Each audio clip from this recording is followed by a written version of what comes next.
السادة المشاهدين، مثل ما تعرفون أخذنا على عاتقنا متابعة جميع الأمور. اليوم احنا متواجدين بشارع سيد نور. مثل ما تعرفون هذا الشارع هو شارع تجاري ما يضم بين ألبسة وغذائية وغيرها أمور. توصلنا من هذا الشارع أنه مناشدات كثيرة حول موضوع التجاوزات. مثل ما تعرفون هذا الموضوع هو موضوع عام، خدمة المصلحة العامة. شنو سبب هذه التجاوزات؟ يعني ليش أصحاب المحلات أنه ما مكتفي بس بالمحل مالته، لا يعني ماخذ أنه الرصيف، واللي الرصيف يسكن حق العام، ليش يتجاوز على الرصيف؟ شنو السبب؟ خليكم يعني.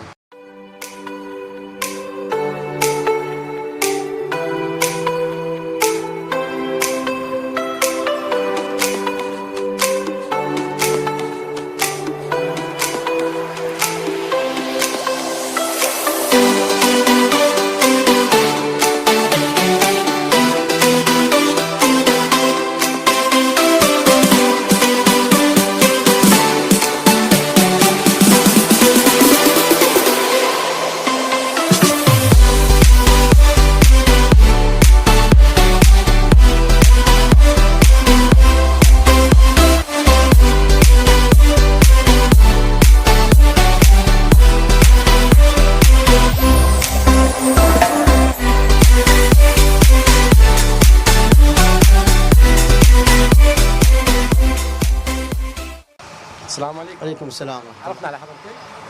مواطن من الصويرة، فاضل، كابتن فاضل ابو دائما عباس. تتواجد هنا بشارع سيد نور؟ هو شارع سيد نور ماكو واحد بالصويرة ما يتواجد به. هو صح يعني ما بالاغلب خلينا نقول عوائل الصويرة واهل وخارج من الصويرة، يعني اللي يجي ما يجي بوحده شخص يجي يسوق، لا راح يجي الطبيب اكيد طفل مرة او رجل كبير. يعني هاي المعاناة هي خلال تواجدك انت بشارع سيد نور. نعم. شنو اللي يلفت انتباهك اكثر؟ انتباه انه ماكو مكان للمواطن يمشي. يعني اذا حضرتك تلاحظ هسه هذا المكان بسياره، الرصيف مسدود، المريض او المواطن يمشي راح يمشي بنص الشارع. هذا الحكي مو فقط بس شارع سيد نور، كل شوارع الصور، شارع النجمه، شارع الحله، شارع المركز، كل الارصفه. وجدت سابق قبل كم سنه خلوا الخط الاصفر لجنه التجاوزات وما طبق من المواطن او من اصحاب المحلات. ليش ما تطبق؟ لان ماكو ردع، ماكو عقوبه، ماكو غرامه تفرض عليه. احنا نريد غرامه مو فقط انه بس الرصيف. هسه الصوره هي مقبله على اعمار. نعم. حتى المي اللي بالشارع اللي ينزل من المحل او من كل شيء تلقاه. هسه طب شارع النجمه، طب شارع سيد نور، تلقى مي بالهذه يتلف التبليط، يتلف شيء، نرجع على الطسات والمطبات القديمه. واما التجاوزات هاي مشكله. برايك انه تهاون الجهات المعنية؟ نعم تهاون، واحنا اكثر من منشور النشر من كل الصور يناشدون ماكو جواب. انا من الناس انا نعلق وهذه، لكن ماكو جواب لا من الجهه المختصه. احنا نناشد من خلال قناتكم، نناشد بلديه الصويره لجنه التجاوزات، ونناشد اعلام مقاميه الصويره، السيد قائم مقام الصويره وكل مسؤول بالصويره انه يضعون حل لهذا المشكله. مشكله التجاوز على الارصفه مشكله عظيمه هاي، يعني كل العراق وكل العالم ما متجاوز مثل الصويره. الصويره كل شوارعها كل محلاتها على الارصفه الاغلبيه 90%.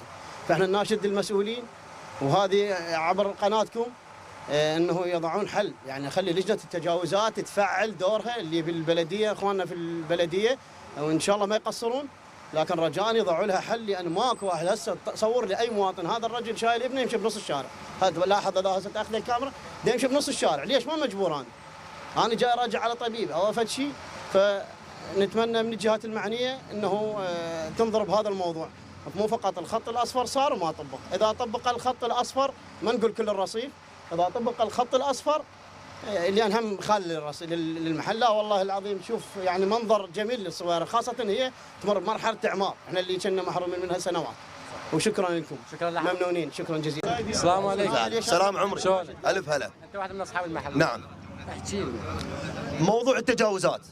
موضوع التجاوزات، احنا من حاطين الغراض هنا اللي على الرصيف قسما بالقران لا مستفادين من عدن بشيء، ولا بيع ولا بشراء، كل شيء ما مستفادين من عدن، بس مجرد انه حطيناه على مود اهل التكاتك لا يطبقون. لان اهل التكاتك اذا طبقوا حكي واخلاق يعني تعبانه، مع احتراماتي يعني للبعض. لا مو للكل، للبعض. احنا بسبب اهل التكاتك خلينا هاي الغراض امانه الله ورسوله. انا ماخذ انذارات، ماخذ تحذيرات من البلديه، وماخذ انذارات من البلديه بانه لا ننزل على الرصيف، واحنا مطبقين هذا الشيء. بس اهل التكاتك خلونا نضطر نخلي غراض هنا في سبيل ما حد يطبق. وكل الولد هنا شاهدين كم مره انا حذرتهم وقلت لهم هاي شغله. الشغله الثانيه انه التجاوز اللي على الرصيف، التجاوز اللي على الرصيف، احنا الرصيف مالتنا البكته من كان حج محمود المحافظ مال واسط قال الرصيف 4 امتار، من اشتغلوا الرصيف صار غلط بالموضوع، صار هذا عرضه مترتين وذاك الرصيف الثاني وذاك الرصيف الثاني ذاك الرصيف الثاني صار 4 امتار. يعني اخذوا من هذا الرصيف عوضوا ذاك الرصيف. ليش؟ ما اعرف انا هسه بدي اعرف احنا شنو ذنبنا؟ احنا شنو ذنبنا؟ هسه هو من يجيني يحاسبني احنا مثل ما لاحظنا هسه كنا واقفين. اي والله اي بالله صحيح بالله صحيح مكان رصيف كان بالله صحيح. وترجع على الشغله الثانيه بن عمي، احنا كل محل هنا ايجاره اقل شيء 500,000 دينار، زين قسما بالقران هسه اذا طب بذن الغرض جوا بالمحل ما حد يشتري من يمك. ما حد يشتري من يمك ولا حد يقلبك، انت هسه عائلتك امك اختك اذا تجي تشتري منا أنا من جوا ما تطب للمحل، تشتري بس على البر على الماشي. احنا شغلنا هنا استاذ العزيز كله على الماشي. على الماشي هاي محلاتي هذول كلهم وشارع سيد نور كله، مستحيل ما تطب جوا من البسطيات ومن المجمعات تاخذ من جوا، كله من البر على الماشي. شافت له حاجه اي على السريع هاي اخذتها اشتريتها طلعت قبل. احنا هذه محلاتنا الجوا خلينا بس خزن. شكرا لحضرتك. والشكرا عيوني. السلام عليكم. عليكم السلام ورحمة الله. احد المواطنين بشارع سيد نور صح؟ إن شاء الله. شنو رايك بموضوع التجاوزات؟ يعني اليوم احنا نشوف يعني 90% واكثر من 90% من اصحاب المحلات اللي بشارع سيد نور هم متجاوزين على الرصيف. نعم. ليش؟ شنو السبب اللي يخليهم يتجاوزون على الرصيف؟ بالبداية نشكركم طبعا، نشكر تواجدكم بهالمكان المهم، وشارع هو نموذج من شوارع كثير عندنا بالصويرة. نفس الحالة تتكرر بها، موضوع التجاوزات بصراحة موضوع صار له فترة طويلة، وما دا نشوف تلبية الطلب من الجهات المعنية، واكثر من مره وصلت لنا مناشدات ونقلنا المناشدات لكم وحضرتوا اليوم مشكورين جزاكم الله خير.